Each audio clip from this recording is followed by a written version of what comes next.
நேற்று கரூரில் இந்த 41 பேர் இறந்து போனதுக்கு பிறகு ஒரு சுமார் 36 மணி நேரம் கழித்து ஒரு வருத்தமான முகத்தோட ரிஹர்சல் பார்த்தாரா இல்லையான்னு தெரியாது, டைரக்டாக விஜய் அவர்கள் ஒரு வீடியோ வெளியிட்டிருக்கிறார். அது ரொம்ப மனசுக்கு கஷ்டமாக இருக்குது. என்ன பண்ணுறதுன்னு தெரியல. என்ன வேணால் வீட்டில் எங்கே வேணால் கைது செஞ்சுக்கோங்க, என் தொண்டர்களை விட்டுருங்க அப்படின்லாம் உருக்கமாக பேசியிருக்காரு. இது ஒரு நடிப்பாகத்தான் பார்க்கப்படுகிறது பொதுமக்கள் கிட்ட. ஏனென்றால் ஒரு கூட்டம் மாத்திரமே ஓட்டாக மாறிடுங்கிற ஒரு தவறான கருத்தில்தான் இந்த கூட்டமும் ரோட் ஷோ நடத்தக்கூடாது அப்படின்னு போலீஸ் சொல்லியும் நாங்கள் நடத்த மாட்டோம்னு எழுதி கொடுத்த பிறகும் அந்த ரோட் ஷோ நடத்துறது, அதுதான் அந்த தவறுக்கு அடிப்படை காரணம். ஒரு 10,000 பேர் தான் வருவாங்கன்னு தாவேக்கால எழுதி கொடுத்துருக்காங்க. கொடுத்த பிறகு 27,000 பேர் வந்தால் நாங்கள் என்ன பண்ணுறதுன்னா, அதுதான் கட்சி கட்டுப்பாடு, மாப் சைக்காலஜி. கூட்டத்தை நிர்வகிக்கக்கூடிய திறமை இருக்கிறவர் தான் தலைவராக வர முடியும். அதை தெரிஞ்சுக்கணும். போலீஸ் செய்யணும். போலீஸுக்கு நீங்கள் சரியான தகவல் கொடுக்கணும். சரியான தகவலை கொடுக்காமல் எல்லாத்தையும் அரசாங்கத்தின் மேலே தப்புன்னு சொல்லி தப்பிச்சுக்க முயற்சி பண்ணுறது மிக கண்டனத்துக்குரிய ஒரு விஷயம்.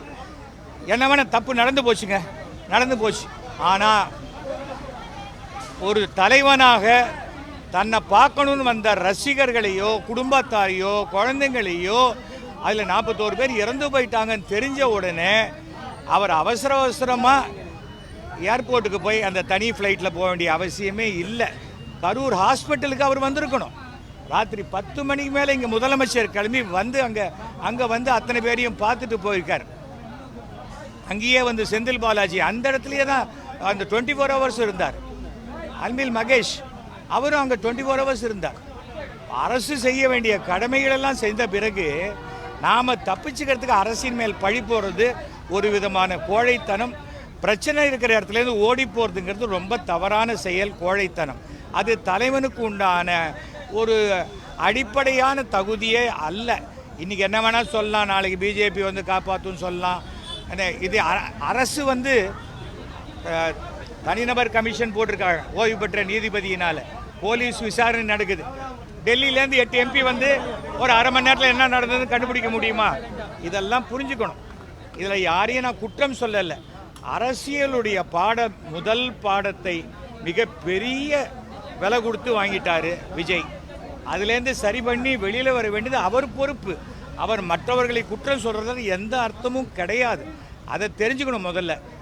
முதல்ல ஒரு யார் பெரிய மனுஷன்னா, சாரிப்பா நான் தப்பு பண்ணிட்டேன் என்னை மன்னிச்சிருக்கேன்னு கேட்குறவன் தான் பெரிய மனுஷன். அதை விட்டுட்டு ஓடி போய் எனக்கு மனசு வருத்தமாக இருக்குது, எனக்கு ரொம்ப உடஞ்சி போயிட்டேன். ஏங்க பெத்த குழந்தைய செத்து போய் அதை போய் இப்போ அடக்கம் பண்ணியாச்சு. நிறைய பேர் எரிச்சிட்டாங்க, சாம்பல் வந்துடுச்சு. இப்போ போய் நீங்கள் என்ன ஆறுதல் சொல்ல போகிறீங்க? அந்த பாடி எந்த ஒரு காரணத்தினால் இந்த சம்பவம் நடந்ததோ அந்த பாடி இருக்கும்போது நீங்கள் போகாமல் இப்போ இன்னும் 10ஆம் நாளைக்கு போகிறேன், 16ஆம் நாள் போகிறேன், நான் 20 லட்ச ரூபா கொடுத்துடலாம், நான் 25 லட்ச ரூபா கொடுக்குறேன், ஒரு 10 வயசு குழந்தைய உங்களால் கொடுக்க முடியுமா? உயிருக்கு உண்டான மரியாதையை தெரிஞ்சுக்கங்க. வெறும் கூட்டம்னா அந்த கூட்டம் ஓட்டாக மாறாது. இது இப்போ இல்லை.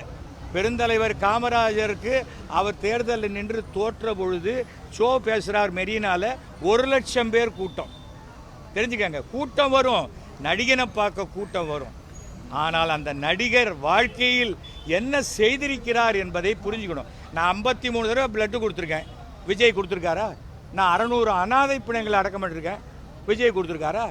அப்படி பார்த்தால் நான் விஜயை விட பெரிய நடிகன் இல்லை, ஆனால் விஜயை விட நல்ல மனிதன். அந்த நல்ல மனிதன்கிற பேரை எடுக்கிறதுக்கு ஒரு தலைவன் கற்றுக்கணும். சிஎம் அரெஸ்ட் பண்ணுங்க, என்ன சிஎம் அரெஸ்ட் பண்ண மாட்டார், தமிழக அரசு விஜயை அரெஸ்ட் பண்ண மாட்டார்.